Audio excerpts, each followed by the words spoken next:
கட்டிலறையில் கண்ணு முடிச்சா சொர்க்கம் கிட்டுமடி.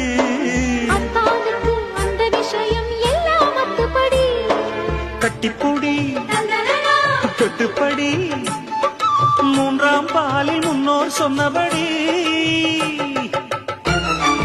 கண்ணனுக்கு காதல் வந்தனம், கண்மணிக்கு ஜீவன் அர்ப்பணம்.